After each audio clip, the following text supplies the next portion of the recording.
In this video, we will list typical mechanical problems that can occur in the piston compressor used in refrigeration and air conditioning applications. The number one failure we are going to study is the flooded start compressor. A. It occurs when, with a unit turned off, part of the system's refrigerant migrates to the compressor crankcase. B. Migration occurs due to temperature, concentration, and pressure differences. C.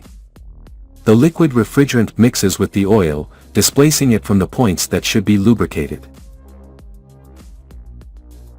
D. When the unit is turned on, the lubricant is a mixture, and not pure oil, which causes wear on vital parts. E. To prevent this failure, the operation of the compressor crankcase heating resistors must be respected, and proper siphoning in the pipes must be performed. The number two failure we are going to study is liquid refrigerant in the compressor suction. A. Refrigerant within the refrigeration cycle should only reach the compressor suction in vapor form. B. Liquid refrigerant cannot be compressed by the compressor and can cause serious damage.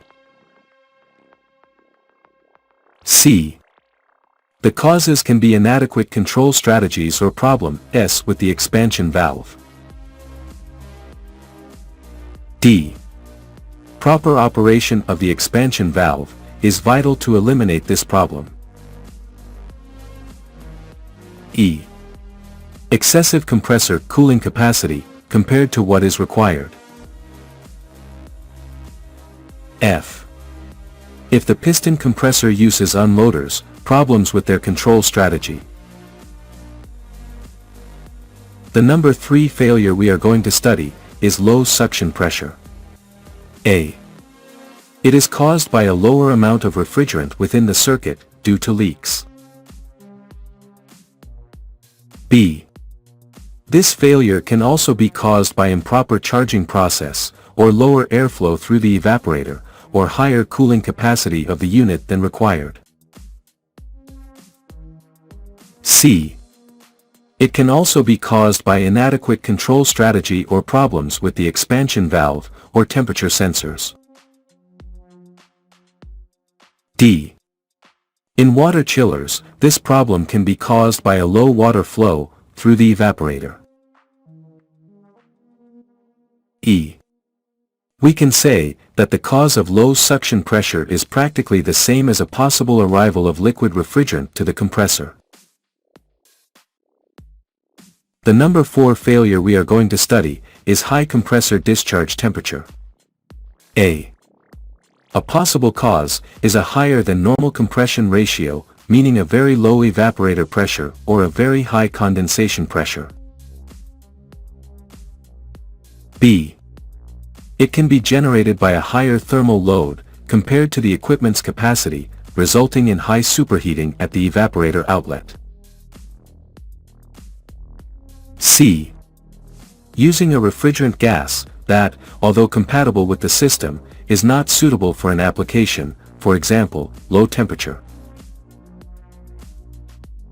D. Failures in the compressor cooling system, such as liquid or vapor injection. E. Failures in the condensation process. Failure number 5 is related to lubrication problems. A. Check oil traps. B. Evaluate lubrication system, check oil separator, oil pump, and details in new installations such as pipe diameter. C. Pressures in the system and oil level should be checked. D. Use of an oil type not suitable for the refrigerant.